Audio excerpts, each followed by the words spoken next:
today.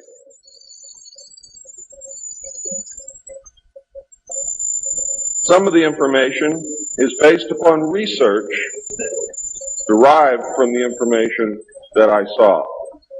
For instance, in the documents that I saw, it was stated that President Eisenhower had commissioned a group called the Jason Scholars, which was stated to have been a secret society of scholars, to research the deception, lies, facts, truth, and get at the root and the real truth of the alien question. It also stated that there was a group of 12 men formed by NSC Memo 5410, and that the study group was formed by NSC Memo 5411, and that there was another NSC memo issued to cover the actions of these men and explain the reasons why such prominent men were meeting on a regular basis, and that NSC memo was 5412/1 and 5412/2. 5412/1 was implemented in March of 1955, 5412/2 in November of 1955. Anyone who knows how correspondence, executive orders, and executive memos are written knows that you do not write a memo 5412 in March and then in November tack a second part onto it. The memo was originally really written in 1954. I'm going to go through the whole history. I'm going to have to leave a few things out simply because it's going to be impossible to cover everything in the hour and a half that I have. Before I begin, I would like to read two quotes to you. The first is attributed to Mr. Alistair Cook, who said, quote, "I'll be astounded if this planet is still going 50 years from now. I don't think we'll reach 2000. It would be miraculous," unquote. Winston Churchill said, and I quote, "We seem to be moving, drifting, steadily against our will, against the will of every race and every people and every class, towards some hideous catastrophe. Everyone wishes to stop it, but they do not know how." What do you think he was referring to? Ronald Reagan stated on October 18, 1983, in a meeting with Thomas Dine, who is the executive director of the American Israel Public Affairs Committee. And I quote Ronald Reagan, "You know, I turn back to your ancient prophets in the Old Testament and the signs foretelling Armageddon. And I find myself wondering if we're the generation that is going to see that come about. I don't know if you've noted any of those prophecies lately, but believe me, they certainly describe the times we're going through." Now, ladies and gentlemen, during this talk that I'm going to give you, I'm going to explain to you the history of this phenomenon, who the secret government really is, and I will name them by name: beginning group, the study group. I will tell you who they are today. I'm going to tell you what this is all about. I'm going to tell you who's selling drugs to your children, and I'm going to tell you why the United States government is afraid for you to find out what the truth is regarding UFOs.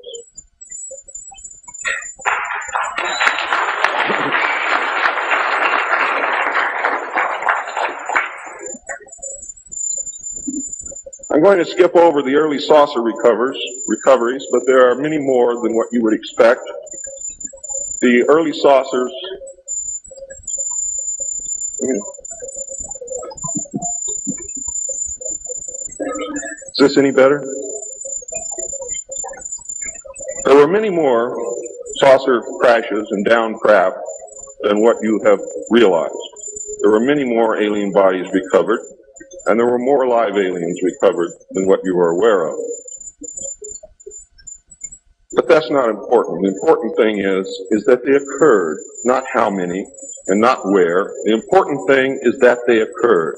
And those of you who want to argue over how many and where and how many bodies are wasting the time of everyone else, because that's not important. What's important is that they occurred.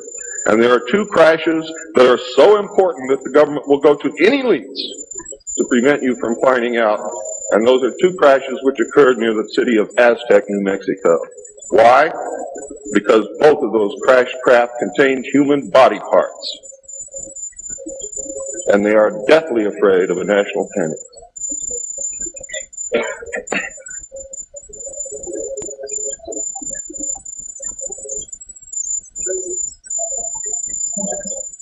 Because of this, there was a very, very tight security blanket screwed down tight over all of the alien question.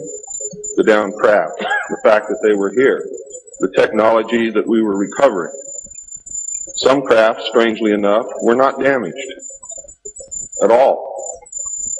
But we could not recognize anything that we had previously known as mechanical, electrical, hydraulic, or any other thing that we knew of, except eventually we discovered that the craft contained a small reactor approximately the size of a large football or a small basketball, which was said to be a clean reactor, and the craft, this particular craft, used or seemed to use water as fuel. Now, how that all works, I don't know. I am not a nuclear physicist. Thank God. A special group of America's top scientists were organized under the name Project Sign in December of 1947 to study the phenomena. There was no such thing at that time as MJ-12. The whole nasty business was contained within the shroud of secrecy. Project Sign evolved into Project Grudge in December of 1948. A very low-level collection and disinformation project named Blue Book was formed under Grudge. 16 volumes were to come out of Grudge, including the controversial Grudge 13, which I and Bill English saw, read, and revealed to the public. Blue teams were put together to recover the crashed discs and dead or alive aliens. The blue teams were later to evolve into alpha teams under Project Pounce and Project Pluto. During these early years, the United States Air Force and the Central Intelligence Agency exercised complete control over the alien secret. The Air Force was later to be dropped because it was a young service that had no political power and could not overcome the power of the Army and the Navy. In fact, the CIA was formed by presidential executive order, first as the Central Intelligence Group for the express purpose of dealing with the alien presence. Later, the National Security Act was passed, establishing it as the Central Intelligence Agency. The National Security Council was established to oversee the intelligence community and especially the alien endeavor. It was not created specifically to form national policy. In fact, you can say the National Security Council was the forerunner of MJ-12, and there was another group between MJ-12 and the National Security Council, which is to come later. A series of National Security Council memos and executive orders removed the CIA from the sole task of gathering foreign intelligence and slowly but thoroughly legalized direct action in the form of covert activities at home and abroad. On December 9, 1947, Truman approved issuance of NSC-4, entitled Coordination of Foreign Intelligence Information Measures, at the urging of Secretaries Marshall, Forrestal, Patterson, and the Director of the State Department's Policy Planning Staff, Kennan, who, by the way, were all members of the Council on Foreign Relations. The Foreign and Military Intelligence Book 1, Final Report of the Select Committee to Study Governmental Operations with Respect to Intelligence Activities, United States Senate, 94th Congress, Second Session, Report number 94-755, April 26, 1976, page 49 states. This directive empowered the Secretary of State to coordinate overseas information activities designed to counter communism. A top-secret annex to NSC-4, which was NSC-4 Alpha, or 4A, for those of you who are confused by military terms, instructed the Director of Central Intelligence to undertake covert psychological activities in pursuit of the aims set forth in NSC-4 and secretly was to run a psychological operation against the American public to hide the presence of UFOs and aliens. The initial authority given the CIA for covert operations under NSC 4A did not establish formal procedures for either coordinating or approving these operations. How many of you understand what I just said to you? Not too many. Let me explain it. What this means, the initial authority given the CIA for covert operations under NSC 4 Alpha did not establish formal procedures for either coordinating or approving these operations. That means they had to answer to no one. It means go do what you got to do. Don't bring any dirt back here because we don't want to see it. Just get the job done. Don't ask anybody. Don't report to anybody. That's exactly what it means. It simply directed the DCI, which is the Director of Central Intelligence, to undertake covert actions and to ensure, through liaison with state and defense, that the resulting operations were consistent with American policy. The only guideline was that it was consistent with American policy. Later, NSC 10-1 and NSC 10-2 were to supersede NSC 4 and NSC 4A, and NSC 10/1 was to establish the Office of Policy Coordination, or the OPC, was chartered to carry out an expanded program of covert activities. It was directly responsible for the alien task projects, and it was the direct forerunner of MJ-12. NSC 10-1 and 10-2 validated illegal and extralegal practices and procedures as being agreeable to the national security leadership. Their action, of course, was very swift. In the eyes of the intelligence community, no holes were barred. Under NSC 10-1, an executive coordination group was established to review, but not approve, covert project proposals. Why? Because if you've ever read or known anything about President Truman, he was a mean little guy, and he didn't believe in trusting everybody else to do the right thing, and he kept the power solidly in his hands. He did not give it to anyone.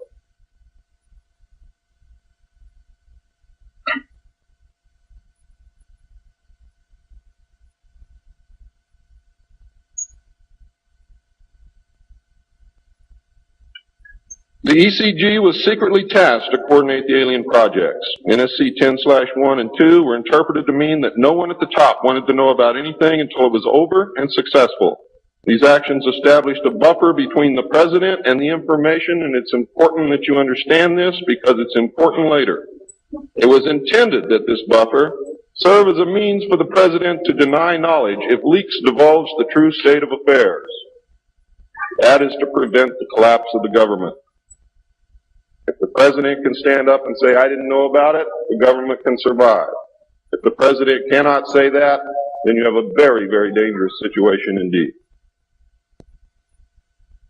The buffer was used in later years for the purpose of effectively isolating succeeding presidents from any knowledge of the alien presence other than what the secret government and the intelligence community wanted them to know.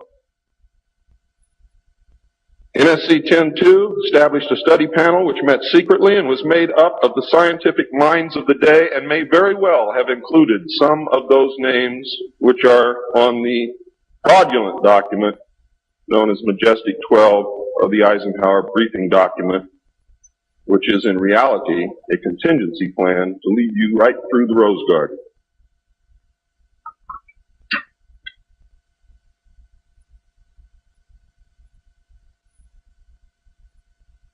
The study panel was not called MJ-12. In fact, the study panel was never called MJ-12. Another NSC memo, NSC 10/5, further outlined the duties of the study panel. These NSC memos and secret executive orders set the stage for the creation of MJ-12 only 4 years later. Now it gets nasty. Secretary of Defense James Forrestal began to object to the secrecy. He was a very idealistic and religious man who believed that the public should be told. When he began to talk to leaders of the opposition party and leaders of the Congress about the alien problem, he was asked which is a polite way of saying you're fired, to resign by Truman. He expressed his fears to many people and rightfully believed that he was being watched and that his life was threatened.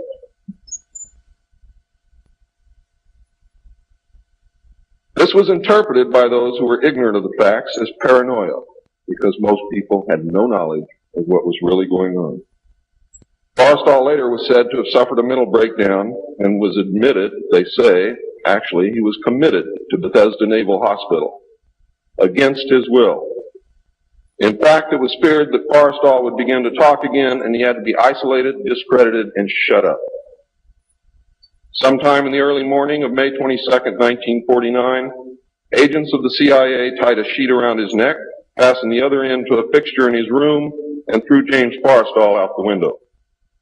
The sheet tore, and he plummeted to his death, and he became one of the first victims of the cover-up. The live alien that had been taken from the 1949 Roswell crash was called EB. It was short for extraterrestrial biological entity, and all aliens are not called EB. EB had a tendency to lie, and for over a year would give only the desired answers to questions asked. Those questions which would have resulted in an undesirable answer went unanswered. At some point during the second year of captivity, he began to open up, and the information derived from EB was startling, to say the least. And this compilation of his revelations became the foundation of what would later be finished, called the Yellow Book. Photographs were taken of EB, which among others, I and Bill English were to view years later in Grudge 13. Why do they keep the aliens in a Faraday-shielded environment? Because they have a tendency to disappear right through walls. And if you can prevent the transmission of electromagnetic energy, you can stop them from doing it.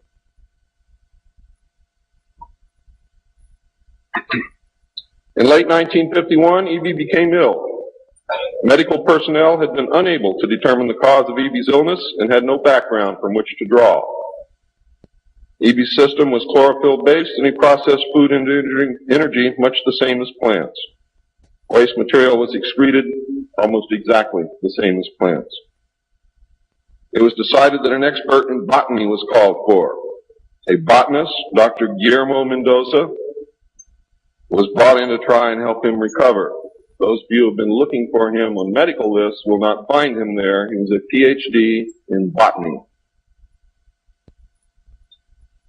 Dr. Mendoza worked to save EB until mid-1952 when EB died.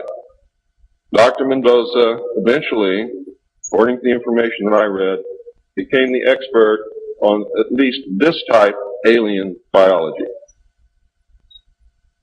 In a futile attempt to save EB and to try and gain favor with this technological superior alien race, the United States began broadcasting a call for help early in 1952 into the vast regions of space. If you know they're better than you, and if you know they can lick you, you better try and be friends with them, and that's what this effort was all about. The call went unanswered, but the project continued as an effort of good faith. President Truman created the super-secret National Security Agency by secret executive order on November 4th, 1952, and until recent years, there wasn't 1 in 50,000 people in the United States who even knew it existed. Its primary purpose was to decipher the alien communications and language and establish a dialogue with the aliens. This most urgent task was a continuation of the earlier effort and was codenamed. The secondary purpose of the NSA was to monitor all communications and emissions from any and all devices worldwide for the purpose of gathering intelligence, both human and alien, and to contain the secret of the alien presence. Project Sigma, ladies and gentlemen, was extremely successful. The NSA also maintains communications with the Luna base and other secret space programs. By executive order, the NSA is exempt from all laws which do not specifically name the NSA in the text of the law as being subject to that law. How many of you know what that means? That means we have a completely lawless organization running around the country doing whatever they want to do answering to no one, and under no law which does not name the National Security Agency in the text of that law as specifically being subject to that law by executive order of the President of the United States.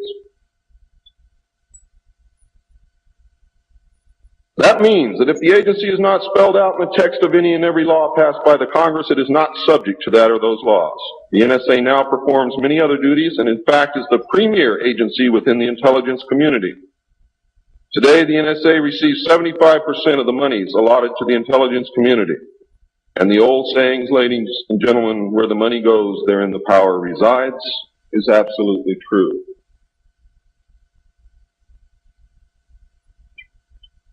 The DCI today is mainly a figurehead.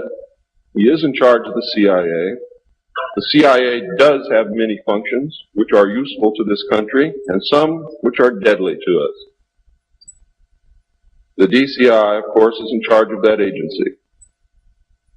But he is not, as everyone thinks, the head of the intelligence community. That position really and truthfully lies with the director of the National Security Agency. The primary task of the NSA is still alien communications, but now includes other alien projects as well. President Truman had been keeping our allies, including the Soviet Union, informed of the developing alien problem since the Roswell recovery. This had been done in case the aliens turned out to be a threat to the human race and thus the world. Plans were formulated to defend the Earth in case of invasion. These were international plans, which included most of the countries of the world. Great difficulty, however, was encountered in maintaining international secrecy. It was decided that an outside group was necessary to coordinate and control international efforts in order to hide the secret from the normal scrutiny of governments by the press. The result was the formation of a secret society which became known as the Bilderbergers. The headquarters of this group is in Geneva, Switzerland. The Bilderbergers evolved into a secret world government that now controls everything. The United Nations was then, and is now, an international joke.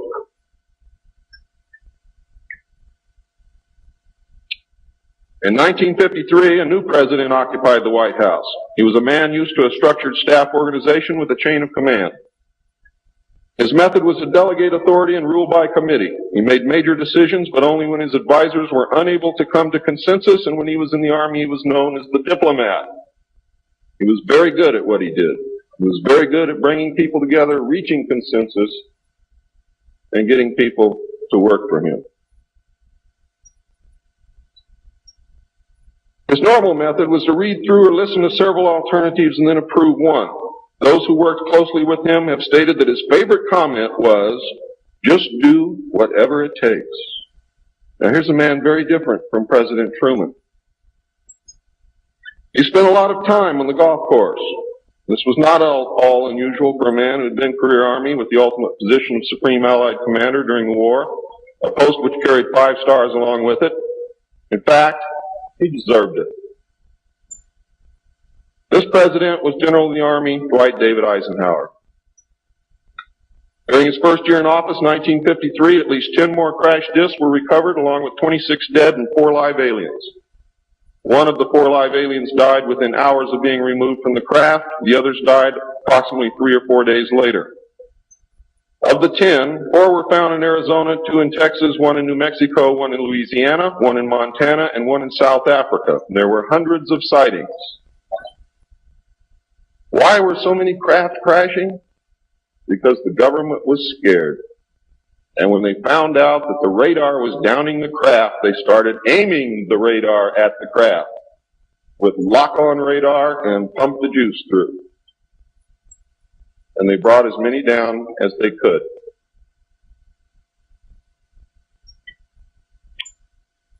Eisenhower knew that he had to wrestle and beat the alien problem. He knew that he could not do it by revealing the secret to the Congress, because, in fact, isn't that the same as telling the public? Early in 1953, the new president turned to his friend and fellow member of the Council on Foreign Relations, Nelson Rockefeller, for help with the alien problem. Eisenhower and Rockefeller began planning the secret structure of alien task supervision, which was to become a reality within 1 year.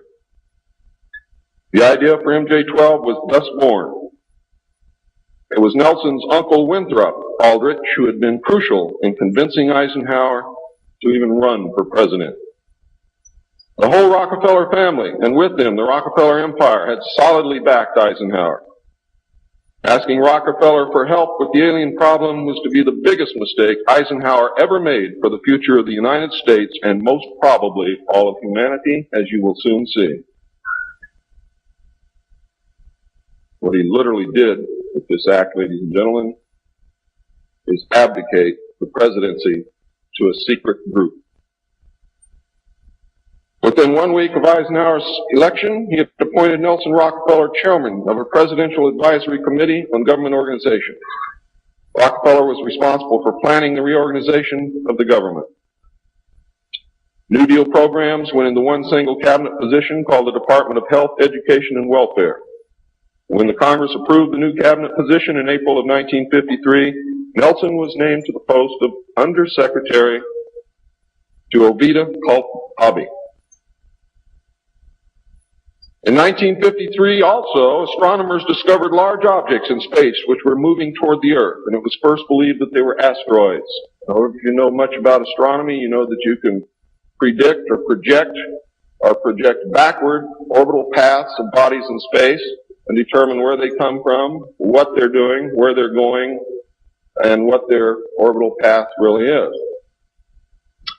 Well, this failed to pan out, and the evidence proved that the objects could only be spaceships intelligently guided.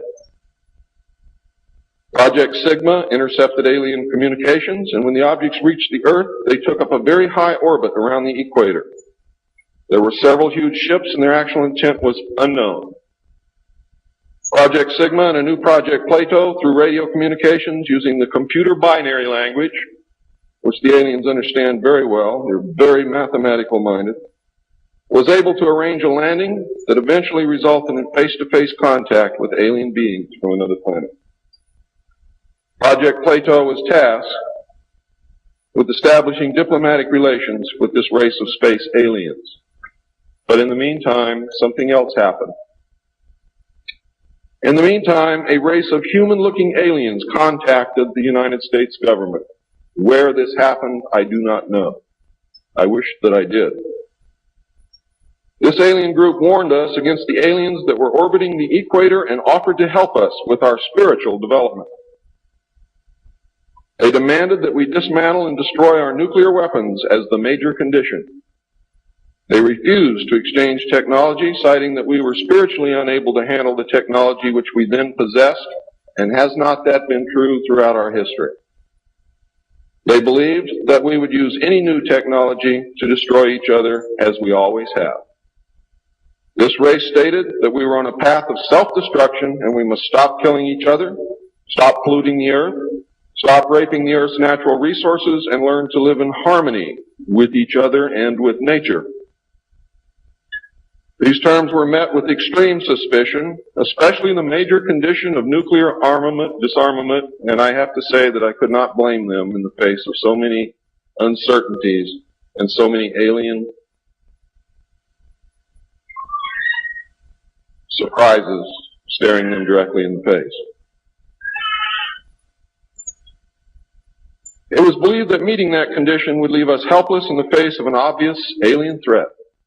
We also had nothing in history to help with the decision. Nuclear disarmament was not considered to be within the best interest of the United States, and the overtures were rejected.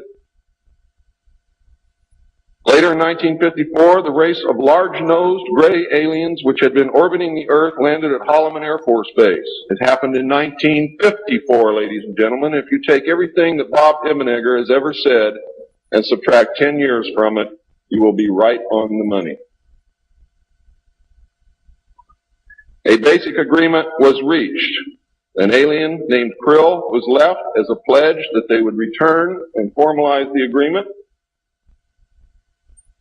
In fact, he was a hostage. This race identified themselves as originating from a planet around a red star in the constellation of Orion, which we call Betelgeuse. I believe that that's a lie. They lie a lot, and they deceive a lot, and it is evident through every action that they've ever done with us. The truth is, ladies and gentlemen, these creatures might be from Mars, really. They claim that they are from a planet which revolves around the red star, which we call Betelgeuse. They stated that their planet was dying and that at some unknown future time they would no longer be able to survive there. This led to a second landing at Edwards Air Force Base. The historical event had been planned in advance and details of the treaty had already been agreed upon. Eisenhower arranged to be in Palm Springs on vacation. On the appointed day, the president was spirited away to the base, and the excuse was given to the press that he was visiting the dentist for a toothache. President Eisenhower met with the aliens, and a formal treaty between the alien nation and the United States of America was signed. We then received our first alien ambassador from outer space. His name and title, and I know it sounds ridiculous, but it's absolutely true. His name and title was His Omnipotent Highness Krill, pronounced Krill, spelled K-R-L-L-L or C-R-L-L-L. In the American tradition of disdain for royal titles, he was secretly called Original Hostage Krill, or O.H. Krill, so that Americans would not have to say, Your Omnipotent Highness.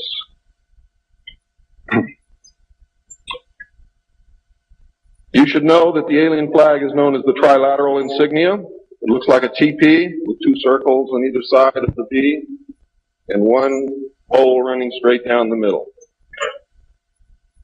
It is displayed on their craft and worn on their chest on their uniforms. Both of these landings in the second meeting were filmed, and the film exists today. Where it exists, I do not know, but I do know that it exists. The treaty stated, the aliens would not interfere in our affairs, and we would not interfere in theirs. We were particularly interested that they do not interfere with anything that would affect our future, which has been violated.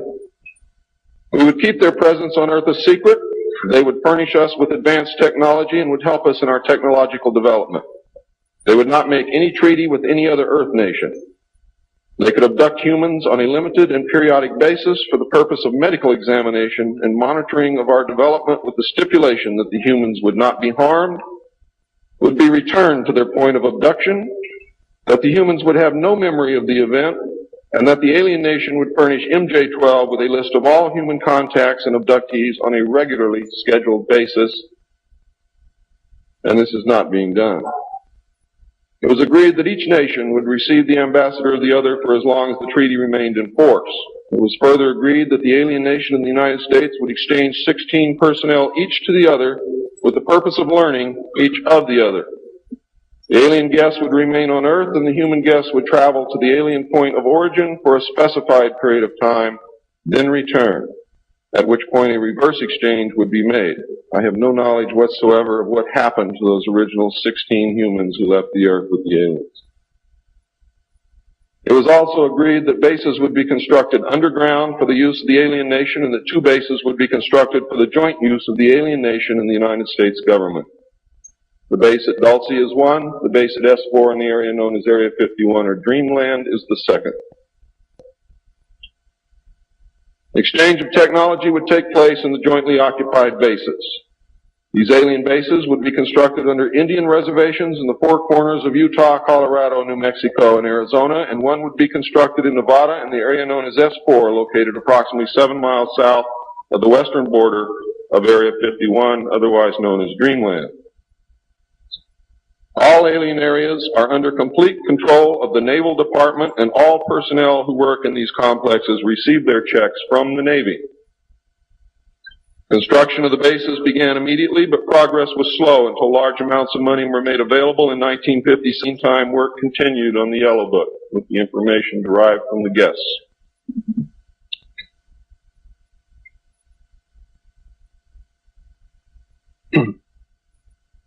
I would like to say at this time that the movie that most of you may have seen, how many of you saw Close Encounters of the Third Kind? That movie was absolutely true. Those events did take place, not exactly as you saw them, not in the place where you saw them take place, but there was a landing, there was an agreement, there was conversation, there was an exchange of personnel made. I'd like to say now also that J. Allen Hynek was the technical director on that movie, and he was also the co-author of Grudge 13, which I read between the years 1970 and 1973, along with another man named Lieutenant Colonel Friend. As you learned last night, it's the real nice guys that get you. Right, Phil?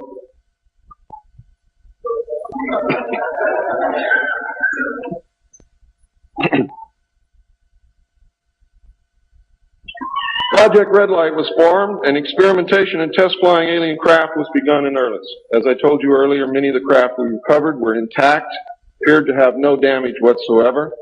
One craft actually exploded over the test site during testing sometime in the early 60s. I'm not sure what the exact date is, but the explosion is said to have been seen over 3 states. Project Red Light, according to the information that I have, was postponed at that time because they had no idea what had happened or why the craft had exploded, but they lost the pilots, and the project went on hold. A super top secret facility was built at Groom Lake in Nevada in the midst of the weapons test range. It was codenamed Dreamland. Until this area was built, testing was done at the Tonopah test range, and that's why some of you have conflicting information. The installation was placed under the Department of the Navy, and clearance of all personnel required a Q clearance as well as executive, which means presidential or majestic approval.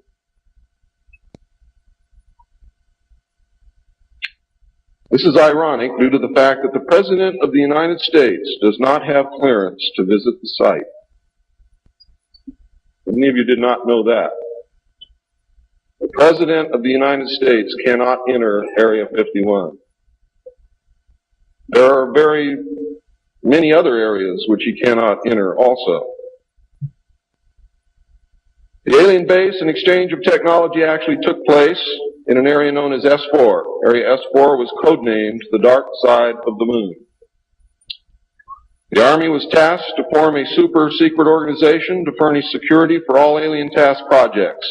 This organization became the National Reconnaissance Organization based at Fort Carson, Colorado. The specific teams trained to secure the projects were called Delta. A second project, codenamed Snowbird, was promulgated to explain away any sightings of the red light craft as being Air Force experiments.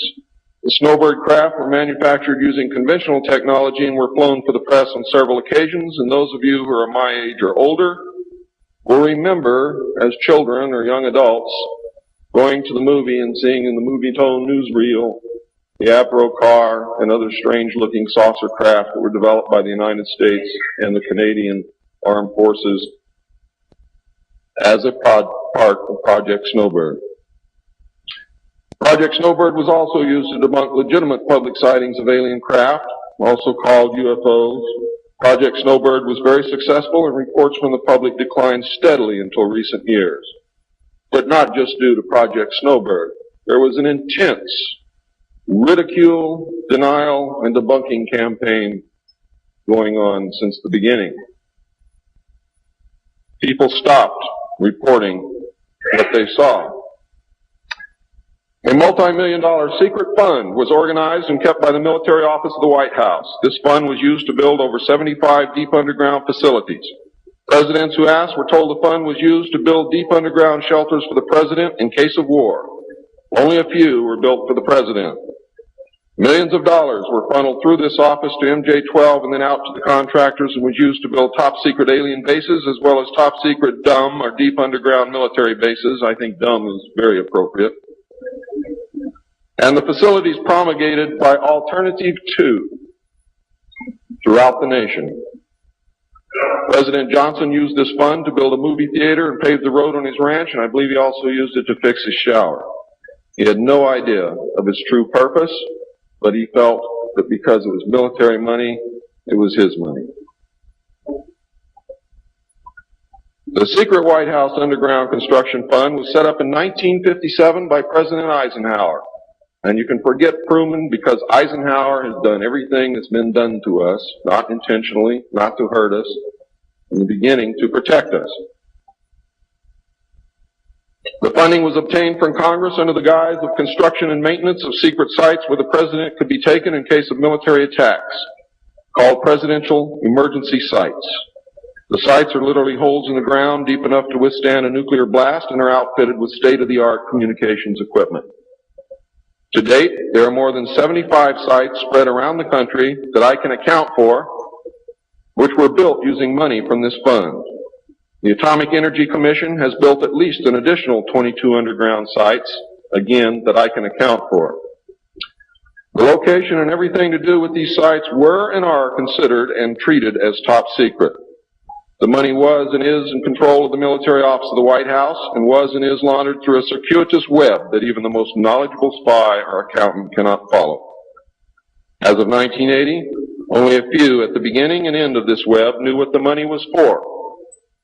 At the beginning were Representative George Mahan of Texas, the chairman of the House Appropriations Committee and of its Defense Subcommittee, and Representative Robert Sykes of Florida, chairman of the House Appropriations Military Construction Subcommittee. Today, it was rumored that House Speaker Jim Wright controlled the money in Congress and that a power struggle was underway to remove him. We all know what happened there, but I could not substantiate by any source the fact that he was in charge of the money. It is a rumor. At the end of the line were the President, MJ-12, the Director of the Military Office, and a commander at the Washington Navy Shipyard. The money was authorized by the Appropriations Committee, who allocated it to the Department of Defense as a top secret item in the Army construction program. The Army, however, ladies and gentlemen, could not spend it, and in fact did not even know what it was for. Authorization to spend the money was in reality given to the Navy. You'll find out why the Navy has control of all this a little bit later. It will become clear to you. The money was channeled to the Chesapeake Division of the Navy Engineers, who did not know what it was for either. Not even the commanding officer, who was an admiral, knew what the fund was to be used for. Only one man, a Navy commander, who was assigned to the Chesapeake Division, but in reality was responsible only to the military office of the White House, knew the actual purpose, amount, and ultimate destination of the top secret fund. The total secrecy surrounding the fund that meant that almost every trace of it could be made to disappear by the very few people who controlled it.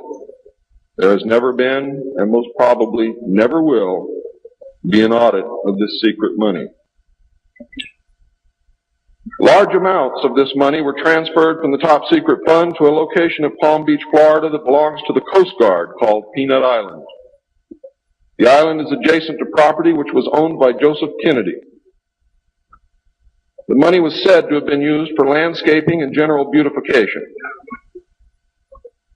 The money did not begin to be transferred to Peanut Island until shortly after Kennedy's assassination.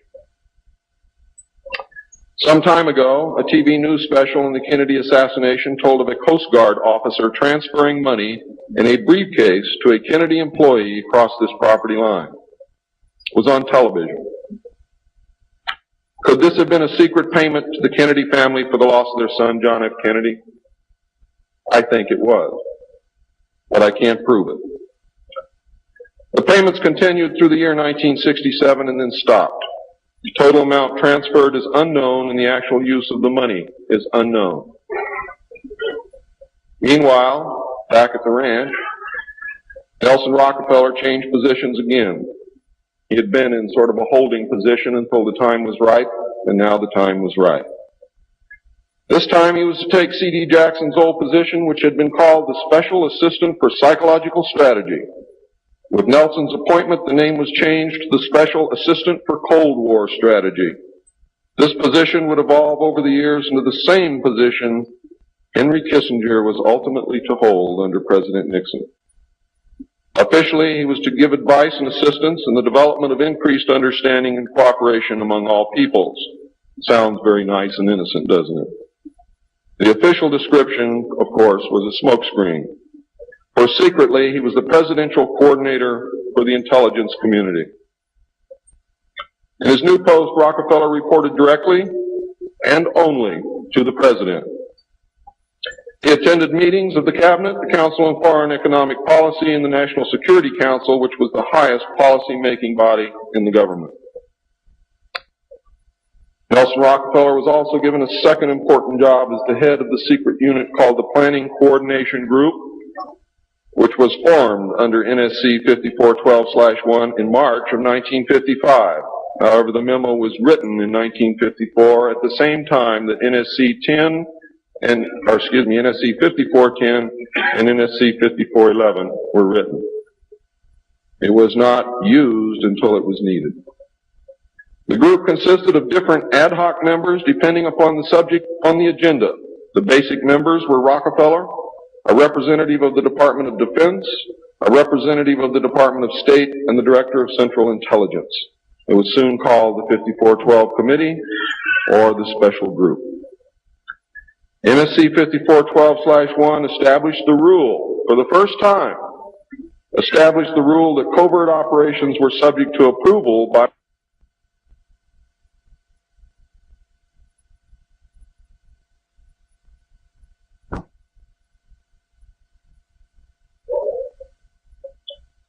secret executive memorandum. NSC 5410, Eisenhower had preceded NSC 5412/1 in 1954 to establish a permanent committee, not ad hoc, to be known as Majority 12, MJ12,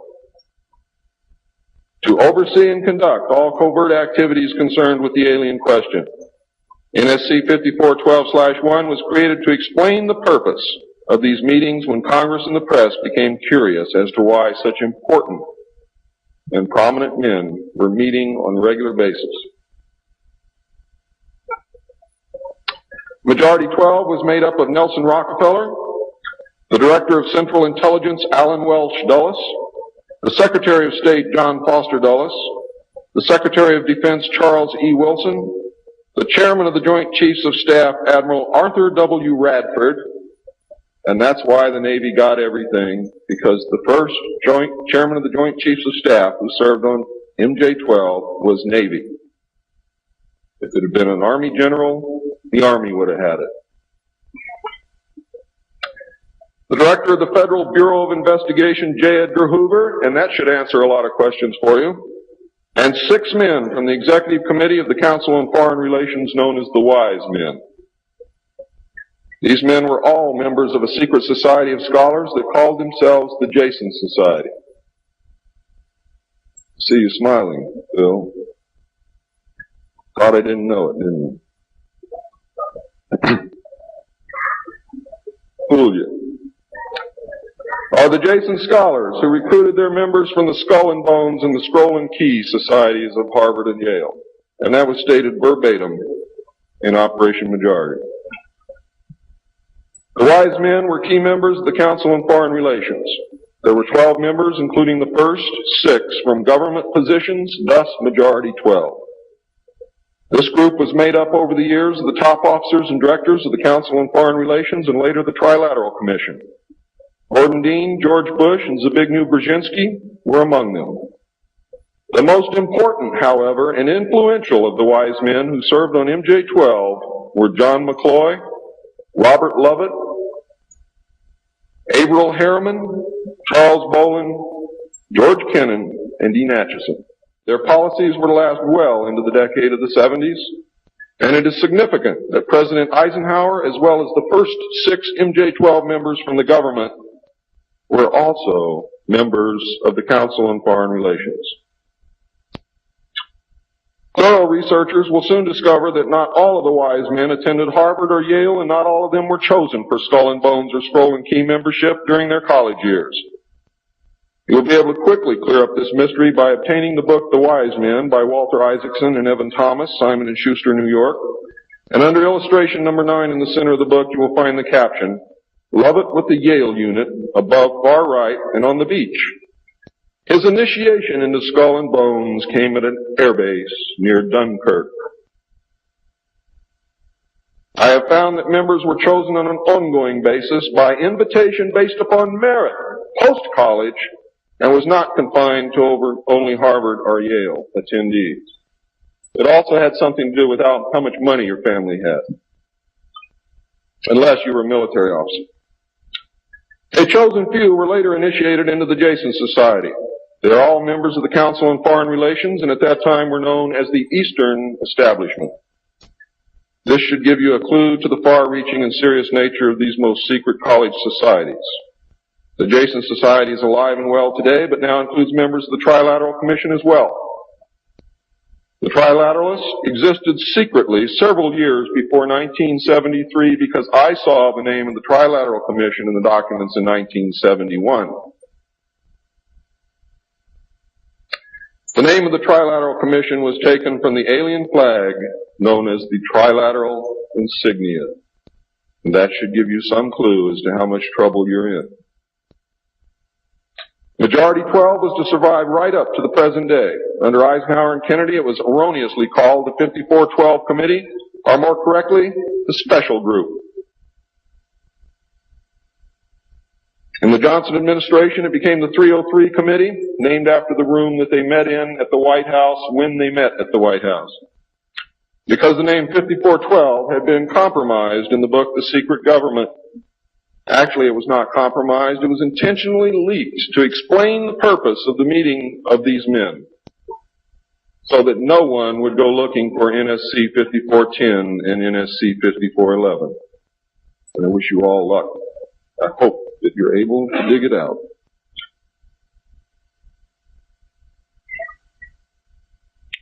Actually, NSC 5412/1 was leaked to the author to hide the existence of NSC 5410. Under Nixon, Ford, and Carter, it was called the 40 Committee, and under Reagan, it became the PI 40 Committee. But over all those years, only the name changed. The positions remained the same. By 1955, it became obvious that the aliens had deceived Eisenhower and had broken the treaty. Mutilated humans, yes, mutilated humans, were being found along with mutilated animals, and yes, mutilated animals, and those of you who doubt that this is taking place should leave your job, should leave your home, should do whatever you have to do, and go look for yourself, because it's important that you know it and that you believe it.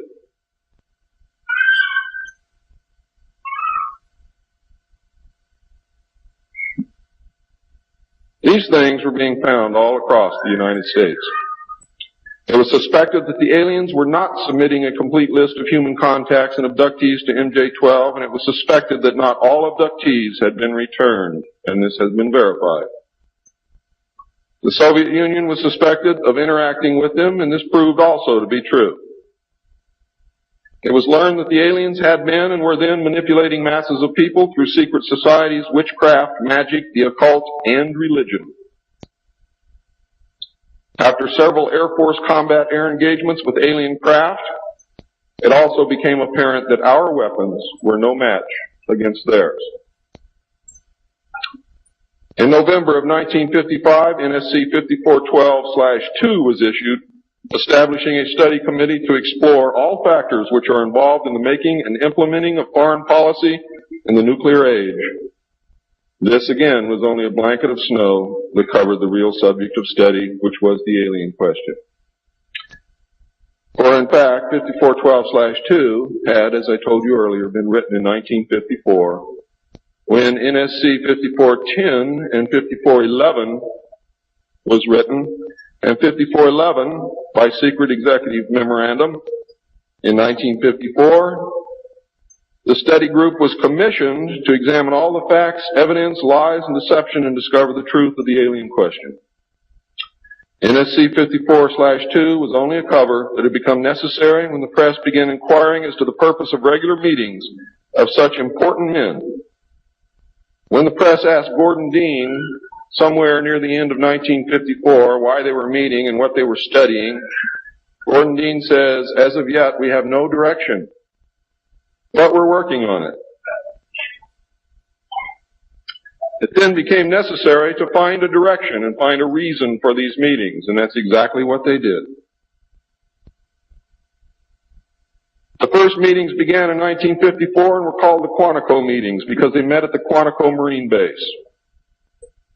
See, one thing I knew, ladies and gentlemen, I know who they are. I know what they were called. All I had to do was find out who belong to those names, and it's impossible to hold meetings of 36 prominent men secret over such a long period of time. The study actually lasted 3 years, not forever. It was a 3-year study, period. A study group was made up of 35 members of the Council on Foreign Relations secret scholars known as the Jason Society or the Jason Scholars. Dr. Edward Teller was invited to participate. Dr. Zbigniew Brzezinski was the study director for the first 18 months. Dr. Henry Kissinger was chosen as the group study director for the second 18 months, beginning in November of 1955. Nelson Rockefeller was a frequent visitor during the study. I'm going to read you the study group members now. For those of you who know who these people are, you're going to be amazed. Those of you who do not, I advise that you purchase a copy of my text, which will be on sale the minute that I finish my last word.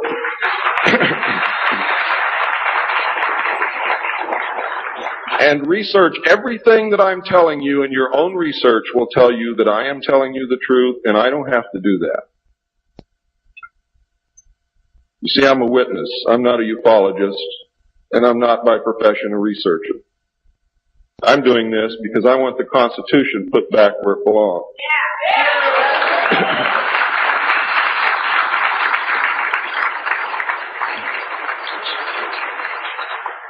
The study group members were Gordon Dean, chairman, one of the most powerful men in the United States at that time. Dr. Zbigniew Brzezinski, study director for the first phase. Dr. Henry Kissinger, study director for the second phase. Dr. Edward Teller represented the scientific community.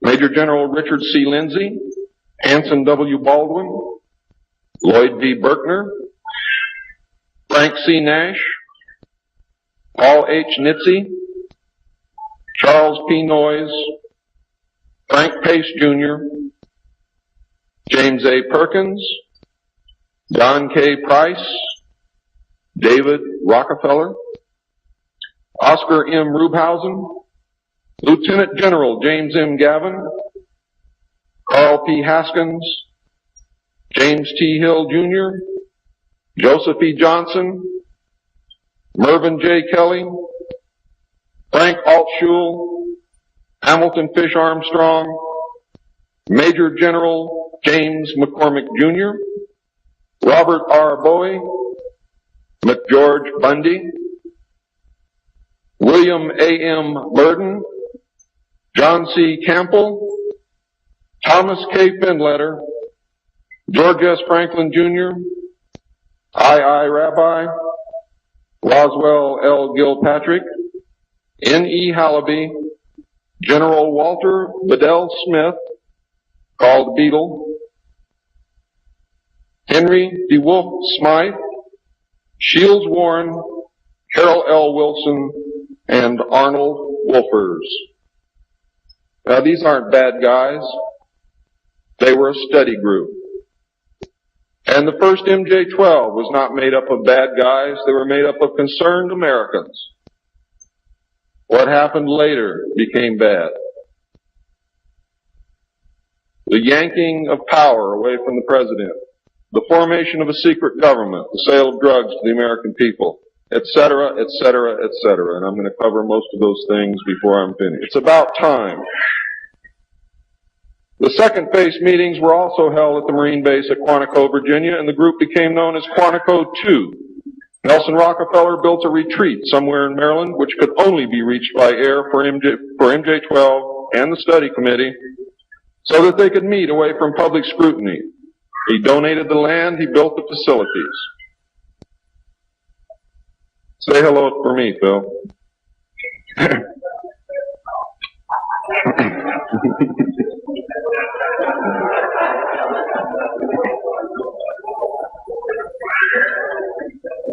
So that they could meet away from public scrutiny. The secret meeting place is known by the code name, the Country Club. Complete living, eating, recreation, library, and meeting facilities exist at the location.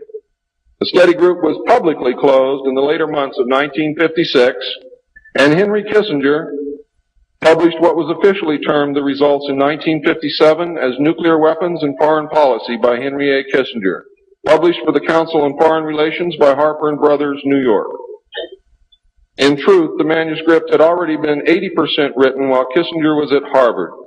The study group continued veiled in secrecy. A clue to the seriousness Kissinger attached to the study can be found in statements by his wife and friends.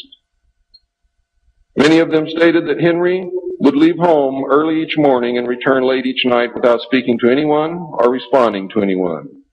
It seemed, in fact, as if he were in another world which held no room for anyone else.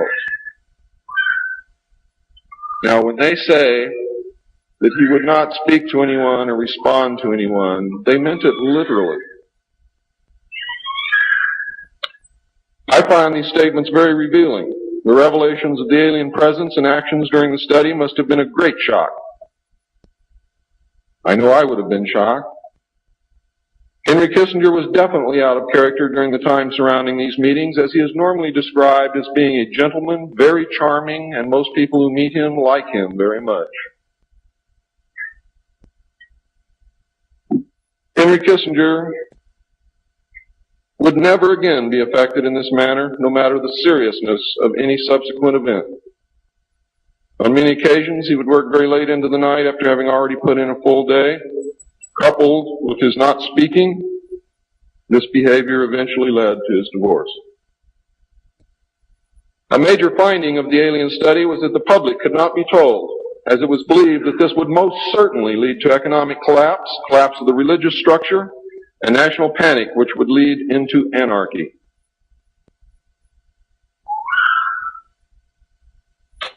Secrecy thus continued.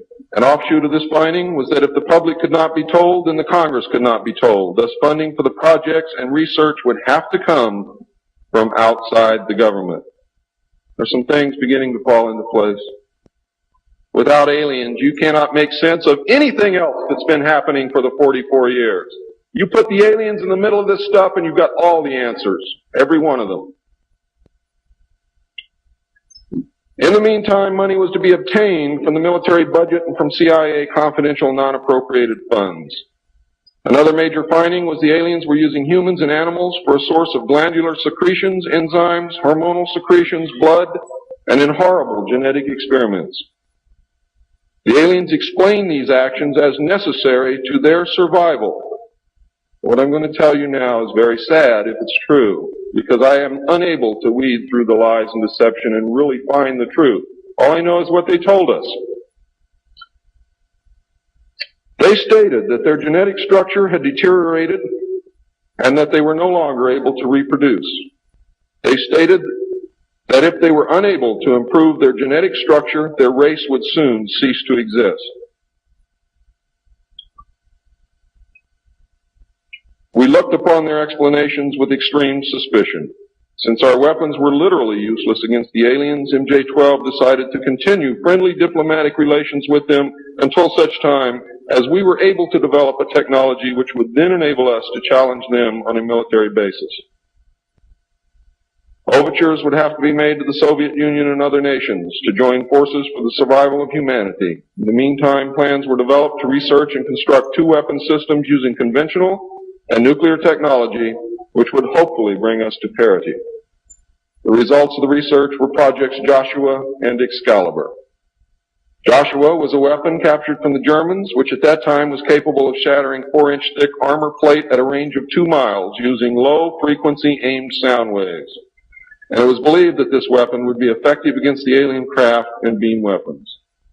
Excalibur was a weapon carried by missiles not to exceed 30,000 feet above ground level, not to deviate from designated target more than 50 meters, that would penetrate 1,000 meters of tufa hard-packed soil such as that found in New Mexico, would carry a 1 megaton warhead, and was intended for use in destroying the aliens in their underground bases. Joshua was developed successfully but never used to my knowledge. Excalibur was not pushed until recent years, and now there is an unprecedented effort to develop this weapon. The people who are working on these weapons tell us that they have never been pushed so hard in their history working on any project than they are being pushed to develop Project Excalibur. Now, what I'm going to read you next may upset some of you, but it's absolutely true. The events at Fatima in the early part of the century were scrutinized. On suspicion that it was alien manipulation, an intelligence operation was put into motion to penetrate the secrecy surrounding the event. The United States utilized its Vatican moles that had been recruited and nurtured during World War II and soon obtained the entire Vatican study, which included the prophecy. And I don't care what you've ever read before, you have not read the true prophecy. This prophecy stated that if man did not turn from evil and place himself at the feet of Christ, the planet would self-destruct and the events described in the book of Revelations would indeed come to pass. It stated that a child would be born who would unite the world with a plan for world peace and a false religion beginning in 1992. By 1995, the people would discern that he was evil and was indeed the Antichrist. World War III would begin in the Middle East in 1995 with an invasion of Israel by a united Arab nation using conventional weapons, which would culminate in a nuclear holocaust in the year 1999. Between 1999 and 2003, most of the life on this planet would suffer horribly and die as a result. The return of Christ would occur in the year 2011. Is this true? I don't know. I know that it was decided by the United States government that this was indeed an alien event, and I believe that this is more deception which is being heaped upon us. So don't go out of here thinking that the world is going to end tomorrow because of this. It might because of something else, and I'm going to talk about that, but not because of this.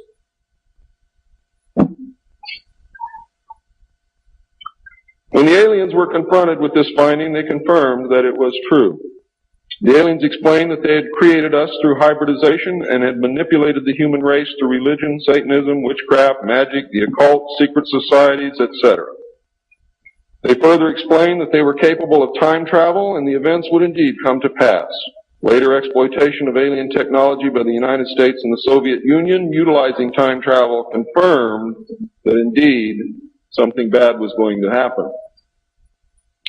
The aliens showed a hologram which they claimed was the actual crucifixion of Christ, which the government filmed. We did not know whether to believe them or not. Were they using our genuine religions to manipulate us? Or were they indeed the source of our religions with which they had been manipulating us all along? Or was this the beginning scenario of the genuine end times and the return of Christ which had been predicted in the Bible? No one knew the answer. And I don't know the answer either.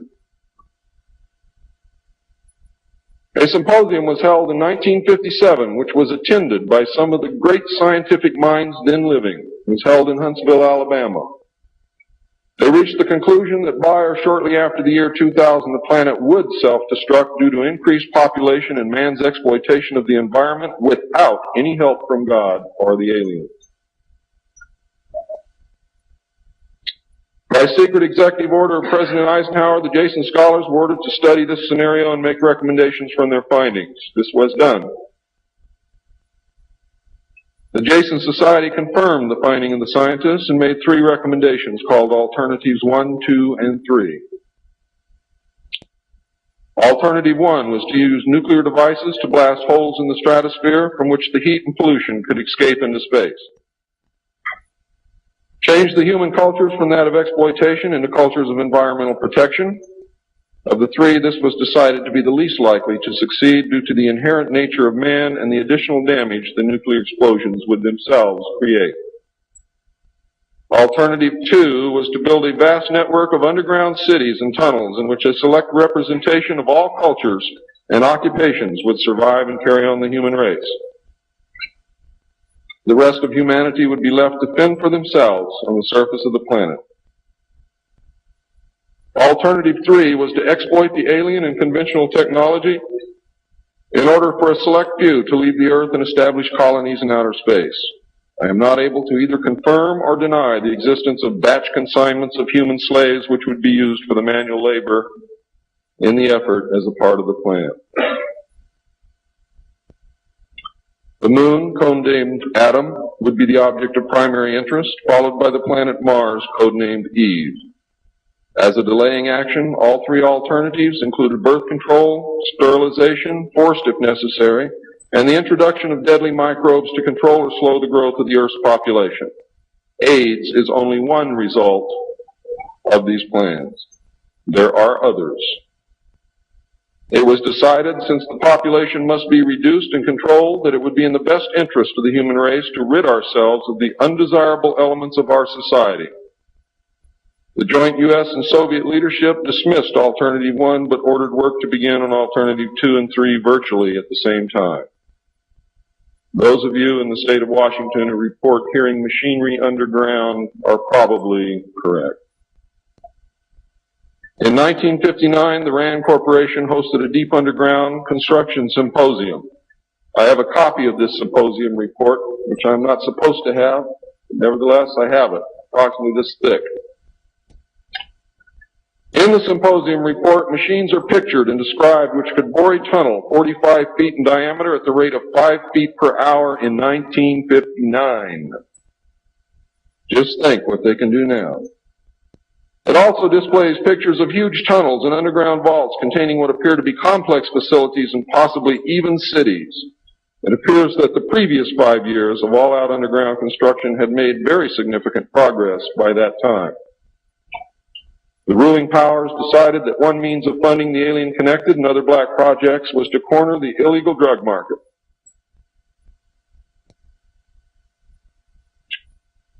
A young, ambitious member of the Council on Foreign Relations was approached. His name is George Bush, who at the time was the president and CEO of Zapata Oil based in Texas. Zapata Oil was experimenting with the new technology of offshore drilling. It was correctly thought that the drugs could be shipped from South America to the offshore platforms by fishing boat, where it would then be taken to shore by the normal transportation used for supplies and personnel. By this method, no customs or law enforcement agency would subject the cargo to search. George Bush agreed to help and organize the operation in conjunction with the CIA. The plan worked better than anyone had thought and has since expanded worldwide, and there are now many other methods of bringing the illegal drugs into the country. But it must always be remembered that George Bush began the sale of drugs to our children. Now, if you think I'm crazy, get off your butt and start digging, because you will find out that it's absolutely true. The CIA now controls all the world's illegal drug markets. The official space program was boosted by President Kennedy in his inaugural address when he mandated that the United States put a man on the moon before the end of the decade. Although innocent in its conception, this mandate enabled those in charge to funnel vast amounts of money into black projects and conceal the real space program from the American people. A similar program in the Soviet Union served the same purpose. In fact, a joint alien United States and Soviet Union base already existed on the moon at the very moment Kennedy spoke the words. On May 22, 1962, a space probe landed on Mars and confirmed the existence of an environment which could support life. Not long afterward, the construction of a colony on the planet Mars began in earnest. Today, there is a colony which exists on the planet Mars. It is a United States-Russian alien facility.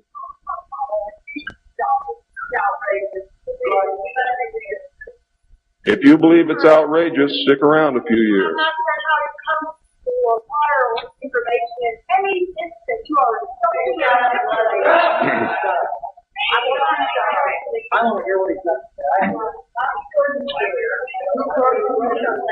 This is very disturbing information, and I don't expect anyone to believe it.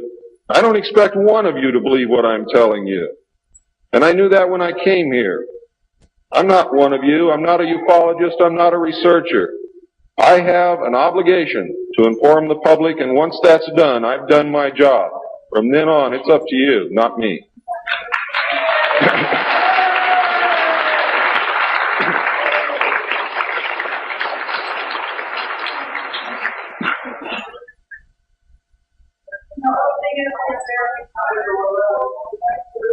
This colony exists on Mars, populated by specially select people from different cultures and occupations taken from all over the earth.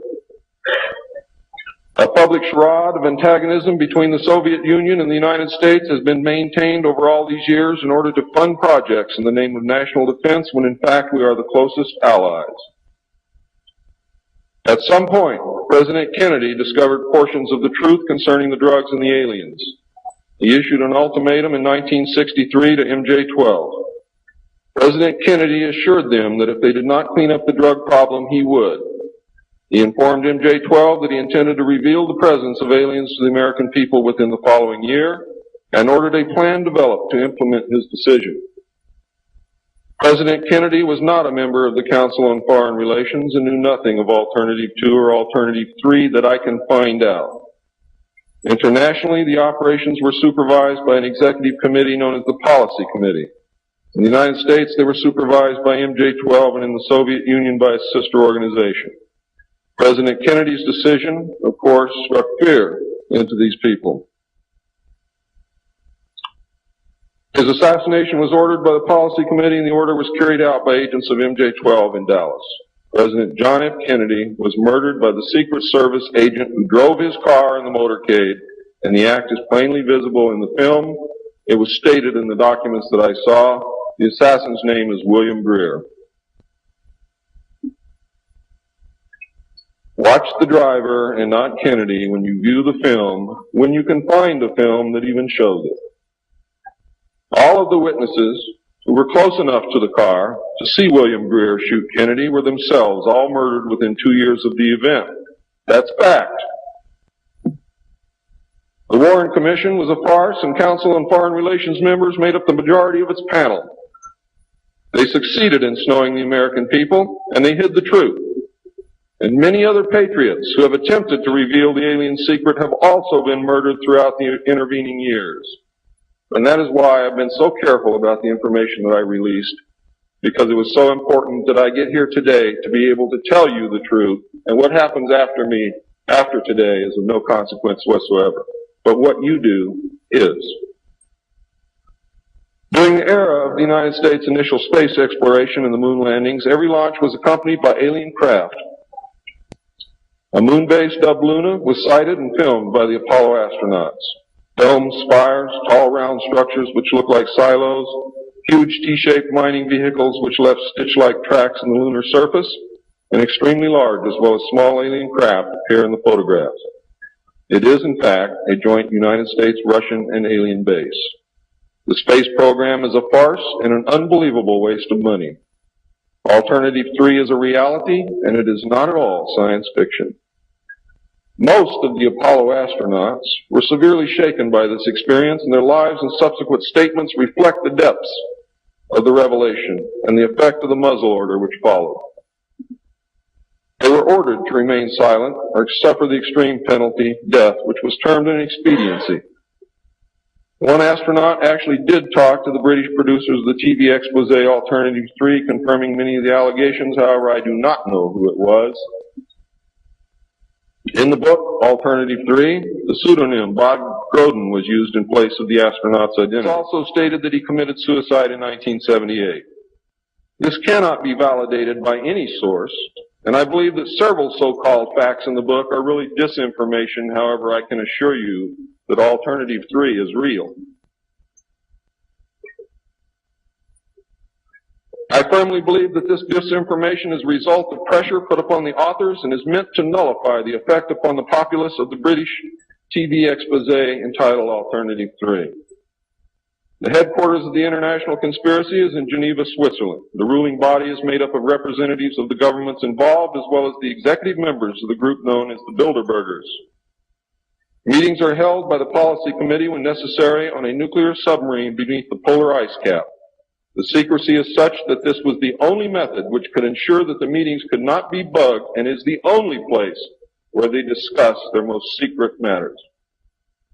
I can say that the book is at least 70% true from my own knowledge and the knowledge of my sources.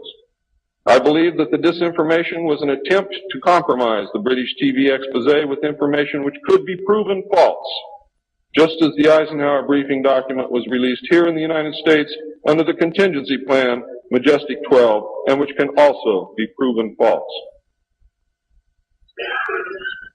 Since our interaction with the aliens began, we have come into possession of technology beyond our wildest dreams. A craft named Aurora exists at Area 51, which makes regular trips into space. It is a one-stage ship called a TAV, or Trans-Atmospheric Vehicle. And it can take off from the ground using a 7-mile runway, go into high orbit, return on its own power, and land on the same runway.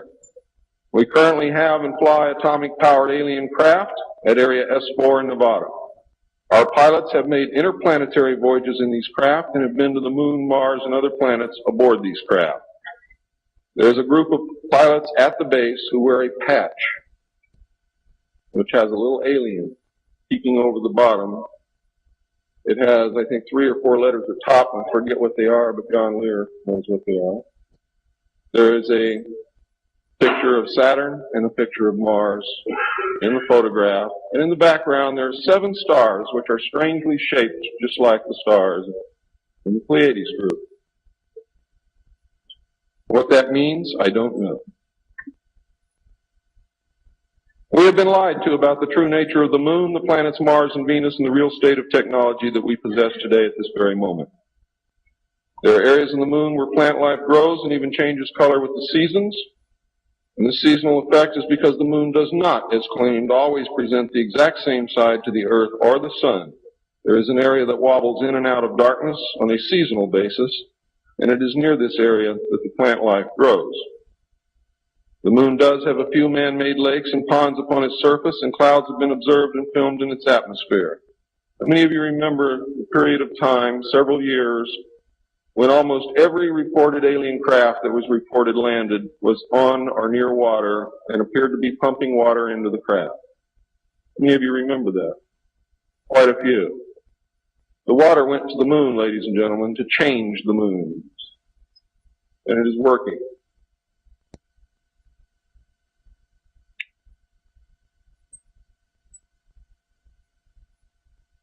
It possesses a gravitational field, and man can walk upon its surface without a spacesuit, breathing from an oxygen bottle after undergoing decompression, the same as any deep-sea diver. Ladies and gentlemen, if you can come from 1,200 feet underwater to the surface through decompression, you can go from the surface to 1 atmosphere of vacuum. See, vacuum does not cause a problem for the human body. It's the inert gas that's dissolved in your tissues and in your bones and in the fluids in your body that causes you the problem. If this is decompressed properly, you will have no problem. All you need is a very small amount of oxygen, very small pressure to breathe. You will suffer no harm, except for one thing, that oxygen becomes toxic after breathing it over a long period of time. Therefore, excursions would have to be of a minimal time length. Other than that, there is no reason why you or anyone else cannot walk on the surface of the Moon or in space in a vacuum without a spacesuit. How do I know? I used to be one of the world's experts on deep-sea mixed gas breathing mixtures for divers and on deep saturation diving. When I was the head of the department of the Mixed Gas Deep Saturation Diving Division of the College of Oceaneering. And I can tell you now, it's much easier to decompress to a vacuum and walk on the surface of the Moon than it is to bring a man up from 600 feet.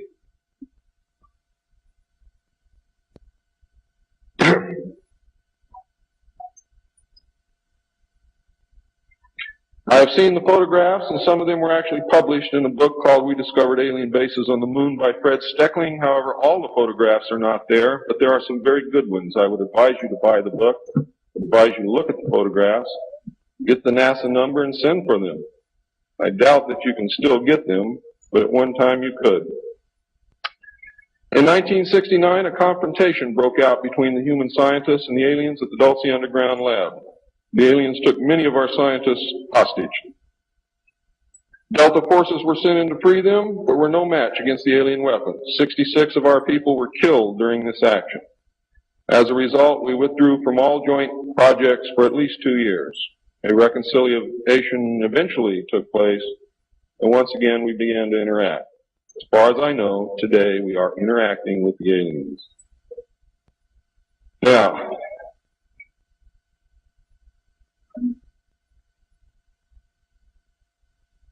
I'm gone past my limit.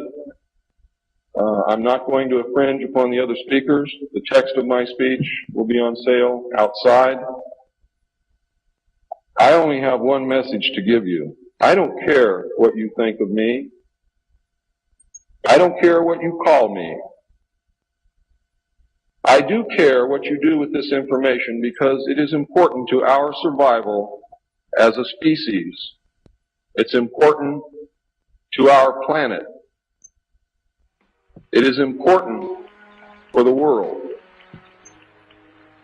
What happens to me is of no consequence, and I knew that when I started this. Over the last 17 years, I knew that someday I was going to have to get up and say this, whether I wanted to or not. Of the American Israel Public Affairs Committee. And I quote Ronald Reagan, "You know, I turn back to your ancient prophets in the Old Testament and the signs foretelling Armageddon. And I find myself wondering if we're the generation that is going to see that come about. I don't know if you've noted any of those prophecies lately, but believe me, they certainly describe the times we're going through." Now, ladies and gentlemen, during this talk that I'm going to give you, I'm going to explain to you the history of this phenomenon, who the secret government really is, and I will name them by name, beginning group, the study group. I will tell you who they are today. I'm going to tell you what this is all about. I'm going to tell you who's selling drugs to your children, and I'm going to tell you why the United States government is afraid for you to find out what the truth is regarding UFOs.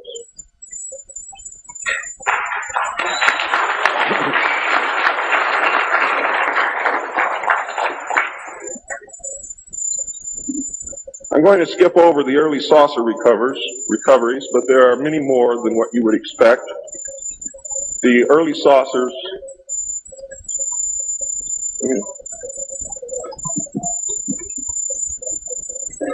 is this any better? There were many more saucer crashes and downed craft than what you have realized. There were many more alien bodies recovered, and there were more live aliens recovered than what you are aware of. But that's not important. The important thing is that they occurred, not how many and not where. The important thing is that they occurred. And those of you who want to argue over how many and where and how many bodies are wasting the time of everyone else, because that's not important. What's important is that they occurred. And there are two crashes that are so important that the government will go to any lengths to prevent you from finding out. And those are two crashes which occurred near the city of Aztec, New Mexico. Why? Because both of those crashed craft contained human body parts. And they are deathly afraid of a national panic.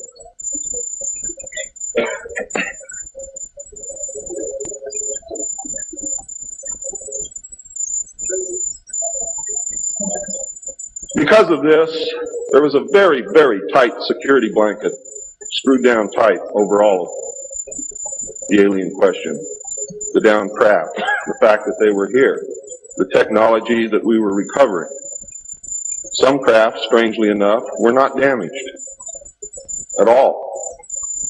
But we could not recognize anything that we had previously known as mechanical, electrical, hydraulic, or any other thing that we knew of, except eventually we discovered that the craft contained a small reactor approximately the size of a large football or a small basketball, which was said to be a clean reactor, and the craft, this particular craft, used or seemed to use water as fuel.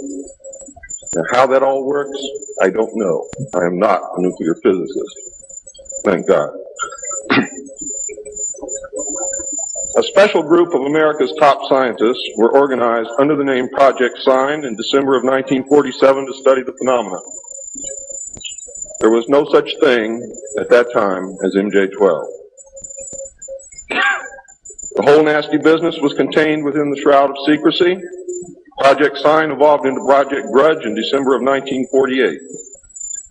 A very low-level collection and disinformation project named Blue Book was formed under Grudge.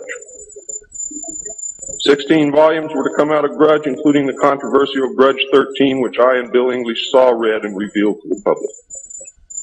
Blue teams were put together to recover the crashed discs and dead or alive aliens. The blue teams were later to evolve into alpha teams under Project Pounce and Project Pluto.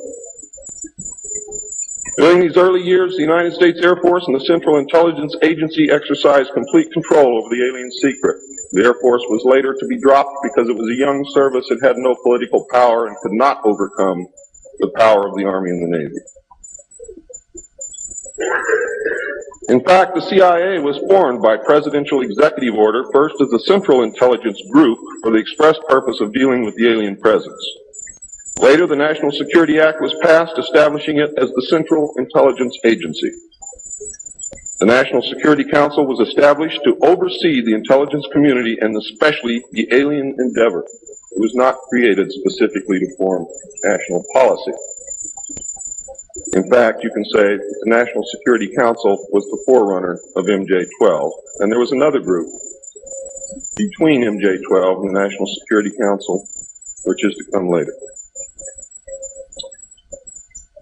A series of National Security Council memos and executive orders removed the CIA from the sole task of gathering foreign intelligence and slowly but thoroughly legalized direct action in the form of covert activities at home and abroad. On December 9, 1947, Truman approved issuance of NSC-4, entitled Coordination of Foreign Intelligence Information Measures, at the urging of Secretaries Marshall, Forrestal, Patterson, and the Director of the State Department's Policy Planning Staff, Kennan, who, by the way, were all members of the Council on Foreign Relations.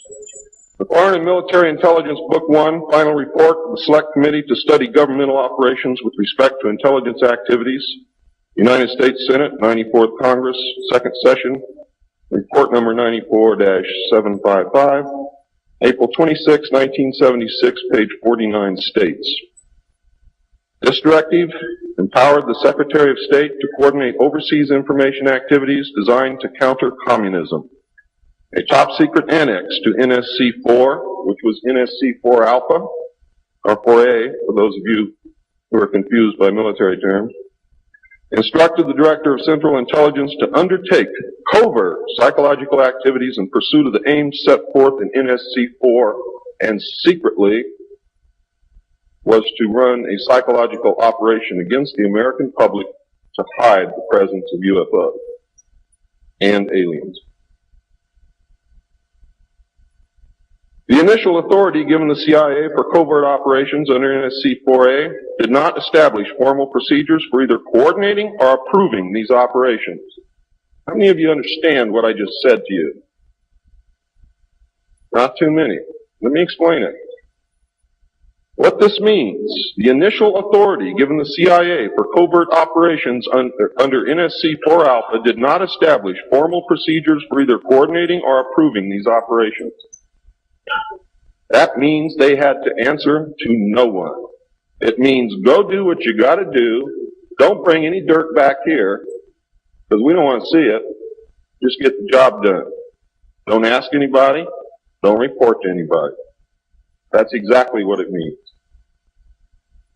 It simply directed the DCI, which is the Director of Central Intelligence, to undertake covert actions and to ensure, through liaison with state and defense, that the resulting operations were consistent with American policy. The only guideline was that it was consistent with American policy. Later, NSC 10-1 and NSC 10-2 were to supersede NSC 4 and NSC 4A, and NSC 10-1 was to establish the Office of Policy Coordination, or the OPC, was chartered to carry out an expanded program of covert activities. It was directly responsible for the alien task projects, and it was the direct forerunner of MJ-12. NSC 10-1 and 10-2 validated illegal and extralegal practices and procedures as being agreeable to the national security leadership. The reaction, of course, was very swift. In the eyes of the intelligence community, no holes were barred. Under NSC 10-1, an executive coordination group was established to review, but not approve, covert project proposals. Why? Because if you've ever read or known anything about President Truman, he was a mean little guy, and he didn't believe in trusting everybody else to do the right thing, and he kept the power solidly in his hands. He did not give it to anyone.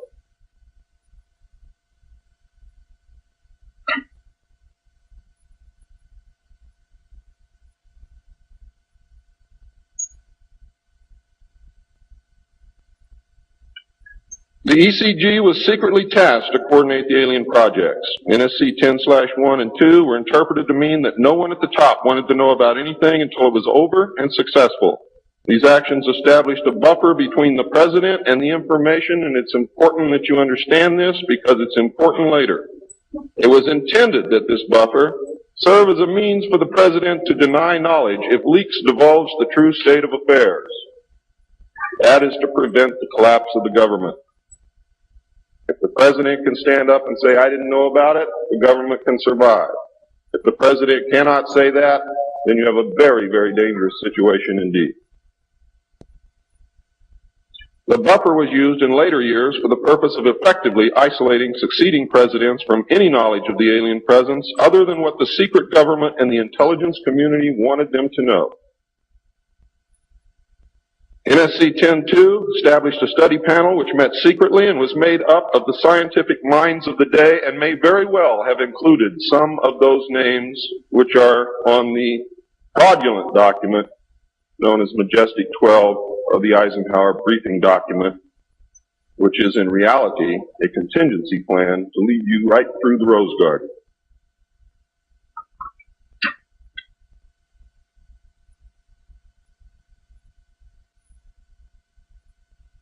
The study panel was not called MJ-12. In fact, the study panel was never called MJ-12. Another NSC memo, NSC 10-5, further outlined the duties of the study today.